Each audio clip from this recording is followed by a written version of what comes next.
नमस्कार और स्वागत है। आज हम एमजी डिमार्को की किताब द मिलियनेयर फास्ट लेन की कुछ अंशों पर एक गहरी पड़ताल करने वाले हैं। हाँ, और हमारा मिशन ये समझना है कि दौलत बनाने की जो पारंपरिक सोच है उसे ये किताब किस तरह से पूरी तरह चुनौती देती है। इसकी शुरुआत एक बहुत ही दिलचस्प कहानी से होती है। सोचिए, एक नौजवान लड़का है, थोड़ा शर्मीला सा। वो एक दिन आइसक्रीम की दुकान पर काम कर रहा है। तभी बाहर एक चमचमाती हुई लैम्बोर्गिनी आकर रुकती है और उसे देखकर उसकी दुनिया ही हिल जाती है। वो हिम्मत करके उसके युवा मालिक से एक सवाल पूछता है और वो एक सवाल उसकी पूरी जिंदगी बदल देता है। और वो सवाल था, आप जीने के लिए ऐसा क्या करते हैं? देखिए, ये चर्चा कोई निवेश की सलाह नहीं है। ये एक नजरिए को समझने की कोशिश है जो कहता है कि अमीर बनने का जो रास्ता हमें सिखाया गया है, शायद उसमें कुछ बुनियादी खामियां हैं। हाँ, लेखक दुनिया को 3 रास्तों में बांटता है: साइडवॉक, स्लो लेन और फास्ट लेन। साइडवॉक पर तो हम बात नहीं करेंगे, लेकिन स्लो लेन और फास्ट लेन के बीच की जो बहस है वही आज हमारी बातचीत का दिल है। बिल्कुल, क्योंकि स्लो लेन ये तो हम सब की कहानी लगती है ना? हाँ, बिल्कुल। ये वही जानी पहचानी सलाह है जो हमारे माता पिता, हमारे टीचर्स सब देते हैं। स्कूल जाओ, अच्छे नंबर लाओ, एक अच्छी डिग्री लो, फिर एक सुरक्षित नौकरी पकड़ो। हाँ, और अपनी कमाई का 10% बचाओ, उसे किसी म्यूचुअल फंड या स्टॉक मार्केट में लगा दो और फिर बस इंतजार करो 40-50 साल। इंतजार। लेखक इसे बहुत तीखे अंदाज में व्हील चेयर में दौलत कहता है। व्हील चेयर में दौलत? हाँ, उसका तर्क ये है कि ये योजना आपकी जवानी, आपकी ऊर्जा, आपके सपनों को एक ऐसे भविष्य के लिए गिरवी रख देती है जिसकी कोई गारंटी नहीं है। मतलब आप अपनी जिंदगी के सबसे अच्छे साल एक 9 से 5 की नौकरी में लगा देते हैं? बिल्कुल, इस उम्मीद में कि जब आप बूढ़े हो जाएंगे तब आप आजाद होंगे। ये एक बहुत बड़ी कीमत है। ये सुनने में तो काफी कठोर लगता है। क्या लेखक उन लाखों लोगों की मेहनत को नकार रहा है जो इसी स्लो लेन रास्ते पर चलकर एक सुरक्षित रिटायरमेंट पाते हैं? मतलब क्या इस रास्ते में कोई अच्छाई है ही नहीं? ये एक बहुत अच्छा सवाल है। देखिए, वो सुरक्षा के महत्व को नहीं नकार रहा, वो सुरक्षा के भ्रम पर सवाल उठा रहा है। अच्छा। उसका कहना है कि स्लो लेन का रास्ता 5 दिनों की गुलामी को 2 दिनों की आजादी से बदलता है। आप सोमवार से शुक्रवार तक एक ऐसी जिंदगी जीते हैं जो आप नहीं जीना चाहते, ताकि आप शनिवार और रविवार को थोड़ी राहत की सांस ले सकें। और ये चक्र दशकों तक चलता रहता है। हाँ, इस मानसिकता को समझाने के लिए लेखक एक कमाल का उदाहरण देता है। Joshua Bell? हाँ, वो वायलिन वाला। हाँ, जो दुनिया के सबसे महान वायलिन वादकों में से एक हैं। उन्होंने एक प्रयोग किया। वो वॉशिंगटन डीसी के एक मेट्रो स्टेशन पर गए और अपनी $3.5 मिलियन की वायलिन पर दुनिया का सबसे मुश्किल संगीत बजाने लगे। सुबह का वक्त था, मतलब ऑफिस जाने की जल्दी। एग्जैक्टली हजारों लोग उनके पास से गुजरे और जानते हैं क्या हुआ? बिल्कुल, लगभग किसी ने ध्यान नहीं दिया। लोग अपनी नौकरी की तरफ भागने में इतने व्यस्त थे कि उनके सामने खड़ी खूबसूरती को देखने का उनके पास वक्त ही नहीं था। ये है स्लो लेन की असलियत। और अगर आप इसके पीछे के गणित को देखें तो ये और भी साफ हो जाता है। कैसे? स्लो लेन का हिसाब सीधा है। आपकी दौलत बनती है आपकी सैलरी से और बाजार के निवेश से। इन दोनों में एक चीज कॉमन है, ये दोनों ही आपके समय से बंधे हैं और आपके नियंत्रण से बाहर हैं। सही बात है। आपकी सैलरी साल में एक बार 5-10% बढ़ेगी और बाजार का रिटर्न तो आपके हाथ में है ही नहीं। लेखक एक सवाल पूछता है, क्या आपने किसी 22 साल के लड़के को सिर्फ म्यूचुअल फंड में निवेश करके 5 साल में करोड़पति बनते देखा है? नहीं, कभी नहीं। नहीं, क्योंकि ये गणित ही धीमी गति के लिए बना है। हाँ, मतलब मेरा रिटायरमेंट फंड तो कछुए की चाल से चल रहा है और आज के दौर में तो ये और भी जोखिम भरा लगता है। बाजार गिर जाते हैं, नौकरियां चली जाती हैं, दशकों की बचत की कीमत कम हो जाती है। तो अगर स्लो लेन का गणित इतना कमजोर है तो फिर विकल्प क्या है? विकल्प है फास्ट लेन। हाँ, यहीं पर लेखक का सबसे मजेदार आइडिया आता है। बिल्कुल। फास्ट लेन नौकरी करने के बारे में है ही नहीं, ये एक बिजनेस सिस्टम बनाने के बारे में। एक ऐसा सिस्टम जो आपके समय से आजाद हो, एक ऐसा तंत्र जो आपके बिना भी काम करता रहे और पैसा कमाता रहे। मतलब प्रोड्यूसर बनना, कंज्यूमर नहीं। एग्जैक्टली। आप नौकरी करके किसी और के सिस्टम का एक छोटा सा हिस्सा बनते हैं। फास्ट लेन में आप अपना खुद का सिस्टम बनाते हैं। लेखक की अपनी कहानी वो इसका सबसे अच्छा सबूत है।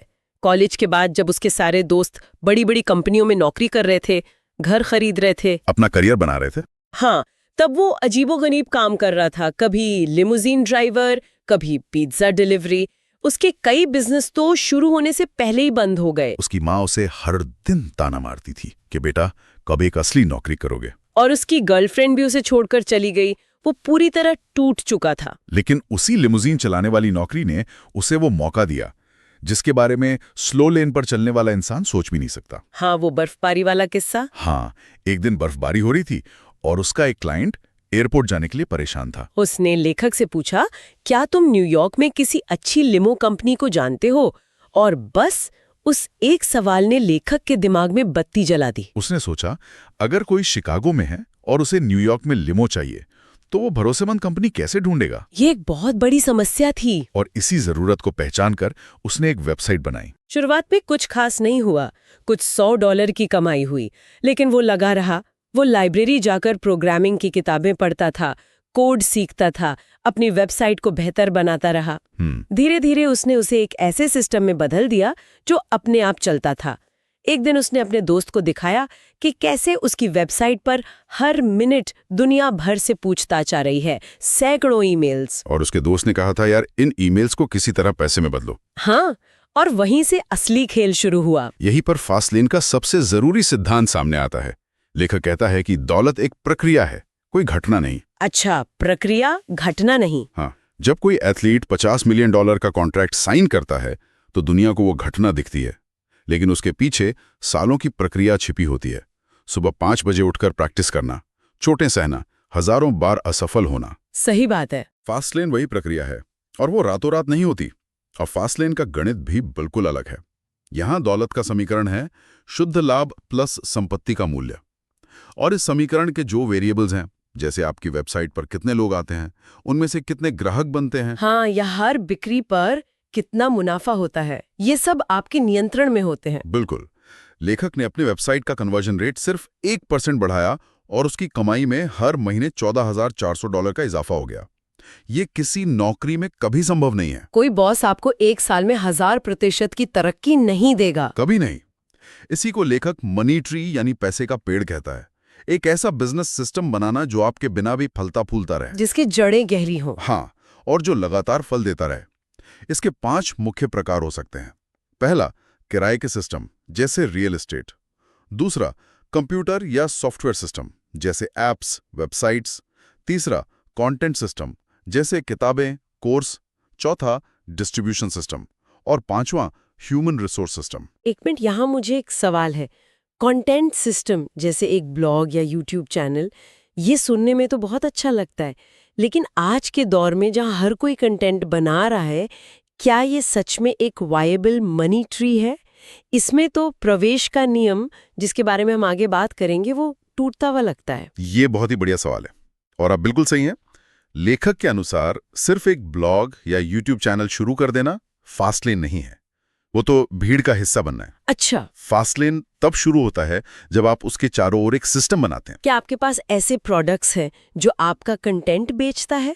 क्या आपने उसे इतना ऑटोमेट कर दिया है कि आपके बिना भी वो चलता रहे? अगर आपका बिजनेस आपके हर दिन वीडियो बनाने पर ही निर्भर है, तो वो फास्टलेन नहीं है। वो बस एक और नौकरी है। हाँ, वो बस एक और नौकरी है, भले ही आप खुद के बॉस हो। समझ गई। तो इसका मतलब है कि हर बिजनेस फास्टलेन नहीं होता। एक असली फास्टलेन बिजनेस को लेखक के बताए 5 नियमों का पालन करना ही चाहिए। इन्हें वो द 5 कमांडमेंट्स कहता है। चलिए इन पर बात करते हैं। पहला है जरूरत का नियम। ये शायद सबसे जरूरी नियम है। बिजनेस इस सोच से शुरू नहीं होना चाहिए कि मुझे क्या करना पसंद है, बल्कि इस सोच से कि लोगों की क्या जरूरत है, उनकी किस समस्या का समाधान किया जा सकता है। एग्जैक्टली। लोग इस बात की परवाह नहीं करते कि आपका जुनून क्या है, वे इस बात की परवाह करते हैं कि आपका बिजनेस उनकी जिंदगी को कैसे बेहतर बना सकता है। अपने जुनून को फॉलो करो वाली सलाह अक्सर लोगों को डुबो देती है। बिल्कुल।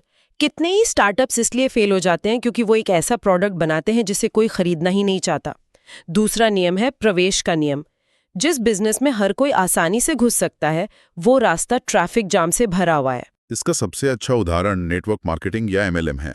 लेखक कहता है कि अगर आप एक ऐसे हॉल में हैं जहां 2000 लोग ठीक वही प्रोडक्ट बेच रहे हैं जो आप बेच रहे हैं, तो आप किसी और के फास्टलेन प्लान में सिर्फ एक प्यादे हैं। पिरामिड बनाने वाले बने, उस पर चढ़ने वाले नहीं।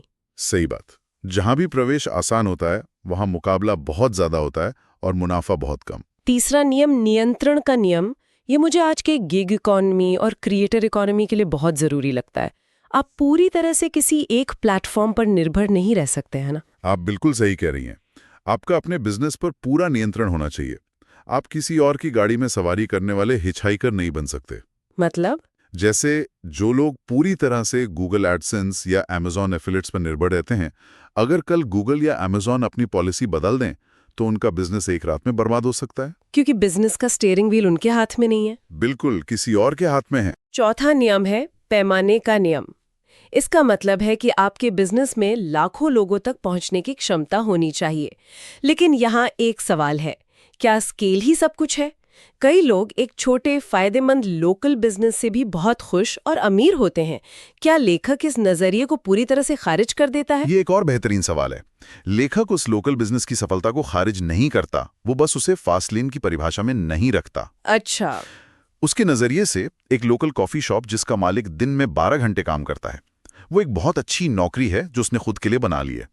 लेकिन वो फास्ट लेन बिजनेस तब बनेगा जब वो उसका एक ऐसा सिस्टम बना दे कि वो शहर में 10 और कॉफी शॉप्स खोल सके, जिन्हें मैनेजर्स चलाएं और उसे वहां मौजूद रहने की जरूरत न पड़े। हाँ, फास्ट लेन का मतलब है प्रभाव का दायरा। एक लोकल दुकान का दायरा कुछ किलोमीटर्स का तालाब है, जबकि एक इंटरनेट कंपनी का दायरा पूरी दुनिया का महासागर हो सकता है। और ये हमें पांचवें और आखिरी नियम पर लाता है, समय का नियम। क्या आपका बिजनेस आपके समय से अलग हो सकता है? अगर पैसा कमाने के लिए आपको लगातार वहां मौजूद रहना पड़ता है, तो ये फास्ट लेन नहीं है, ये सिर्फ एक बेहतर नौकरी है। लक्ष्य एक ऐसा सिस्टम बनाना है जो पैसिव इनकम दे सके, चाहे आप सो रहे हों, छुट्टी पर हों या बीमार हों। यही असली आजादी है। बिल्कुल। जब लेखक ने अपनी वेबसाइट को लाखों डॉलर में बेच दिया और फिर उसे वापस खरीदकर और बेहतर बनाया, तो उसने उसे इतना स्वचालित कर दिया कि वो दिन में सिर्फ 1 घंटा काम करता था, लेकिन पैसा लगातार आता रहता था। ये समय के नियम की असली ताकत है। आपका बिजनेस आपके लिए काम करे, आप बिजनेस के लिए नहीं। तो आज हमने MJ डिमार्को की किताब के जरिए दौलत बनाने के 2 बिल्कुल अलग नजरियों को समझा। एक तरफ स्लो लेन है, जो समय के बदले पैसा देने का एक सुरक्षित लगने वाला लेकिन बेहद धीमा और अनिश्चित रास्ता है। ये आपकी जिंदगी के 5 दिन, 2 दिन की आजादी के लिए गिरवी रखने जैसा है। और दूसरी तरफ फास्ट लेन है, जो मूल्य प्रदान करने और एक ऐसा सिस्टम बनाने पर केंद्रित है जो समय और पैमाने की सीमाओं को तोड़ सके। हाँ, ये रास्ता जोखिम भरा है, इसमें बहुत ज्यादा मेहनत लगती है, असफलता की संभावना भी ज्यादा है। ये कोई जल्दी अमीर बनो स्कीम नहीं है, लेकिन इसमें आपकी जवानी में ही वित्तीय स्वतंत्रता हासिल करने की क्षमता है। तो इस पूरी चर्चा का सार ये है कि हमारी जिंदगी हमारे फैसलों का नतीजा है। हम कौन सा रास्ता चुनते हैं, ये हम पर निर्भर करता है। तो अंत में जो मुख्य विचार है वो सिर्फ पैसा कमाने के बारे में नहीं है ना? बिल्कुल नहीं। और यही इस किताब का सबसे शक्तिशाली संदेश है। एक अंतिम विचार जो ये किताब छोड़ जाती है, ये पूछने के बजाय कि मैं अमीर कैसे बन सकता हूं, शायद ये पूछना ज्यादा सही है कि मैं लाखों लोगों की समस्याओं को बड़े पैमाने पर कैसे हल कर सकता हूं, या मैं समाज को ऐसा क्या मूल्य दे सकता हूं जिसकी उन्हें सच में जरूरत है। लेखक के अनुसार जब आप इस सवाल का जवाब ढूंढ लेते हैं और उस पर काम करना शुरू कर देते हैं, तो पैसा एक साइड इफेक्ट के तौर पर अपने आप आपके पीछे आता है।